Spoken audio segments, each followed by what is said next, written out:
heart seem dark. Silvery moon is shining through the trees. Cast to This is where it all began. It was the starting point for a lot of channels, and for me it was a nice change after playing Rust for so many years. Even though the game was difficult and we all had a long and hard learning curve ahead of us, we all seemed to enjoy the game. It was different and had a lot of potential.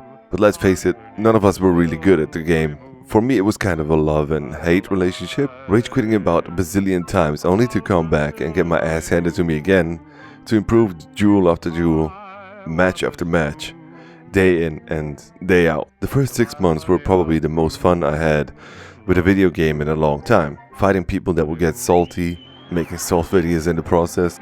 Oh, those days. But within a year and a half, a lot of the immersiveness and fun lost its charm. will bring love's dreams. We'll be cuddling soon. Do you remember these days?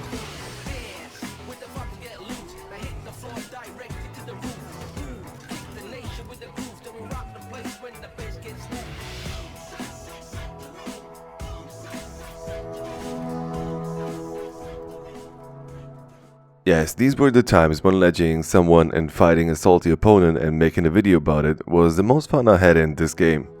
And I know for a fact that the majority of the players really enjoyed the game back then. There were always a large amount of players who enjoyed playing the game as it was portrayed in these videos, and some of them even bought the game because of videos like this. And somewhere along the line, the game stopped being all about fun. Nowadays, the most important thing is who is gonna reach rep 61st, who is the best raider, who's the best lawbringer, centurion, who's a master rank, and who's a grandmaster.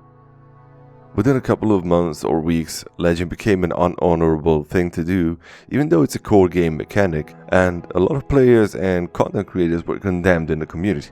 Elitists who thought that their opinion matters more than anyone else's, and that by alleging or antagonizing someone who's already salty, you're simply toxic and contributing to the inevitable death of the game, and should stop making videos or delete your channel completely. I always thought that this would not affect me, but in some ways it certainly did.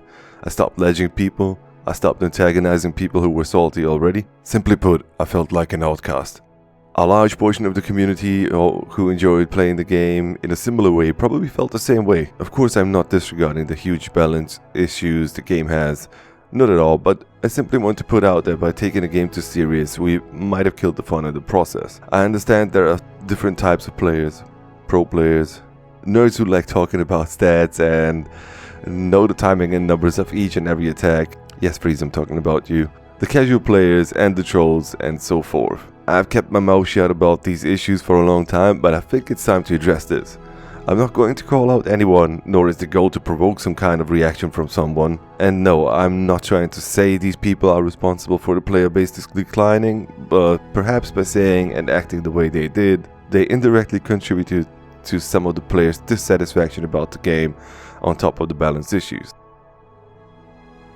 In any competitive game there are of course balance issues. However, these balance issues seem meager and are easily overlooked compared to what we have in For Honor. Look at Overwatch or any other esports game. The game and the heroes themselves are being balanced around the top players of the community, being of course the pro players. In case of For Honor, that is completely different. Maybe it is because of the lack of professional players, maybe it is because professional players are not as highly represented in this community as they are in other games and not respected as much. However, they are often overlooked. These are the types of players that know almost every vulnerability and almost every issue a certain character has as to what their strengths are and so on. Now, why should someone as Ubisoft balance around someone like the pro players? Simply put, balancing around pros is what makes the game fun and rewarding, while balancing around casual play could potentially ruin the game. This is what we have currently in For Honor. The devs are looking at a skill matrix, showing us numbers from a 3% player base. These people could be good players, no doubt about it. I have met a lot of people that are very skilled and much better players than I am. Well, however, balancing around a 3% player base, you can see that there are numbers which would never be presented in a highly skilled match between pro players. In most cases, an Aramusha will not beat a Conqueror, a Raider will not beat a Berserker, and so on. Looking into the 2.5% player base and the dual matrix, we see some numbers of matchups that are rather peculiar. If we could compare this to the 0.1% player base or just the pro player base, I guarantee we would see a totally different result. And yes, pro players probably wouldn't use Raider in a duel or Gladiator in a 4v4 match.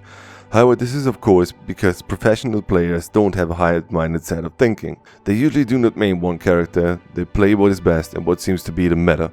As for now, if you look at duels in For Honor, it is clear that if you play Warden, Conqueror, Berserker or any of the high A-tier list characters, that you have a higher chance of winning, simply because of the amount of tools at their disposal. I'm not saying that we should only listen to pro players of this community, no. There are other people, well-respected content creators like Freeze, Flux Deluxe, Loydam, Blackburns, Pleist, Havoc, Zero Crack, Illustruth, Kenzo, Raven Gaming, Ginji, and many more.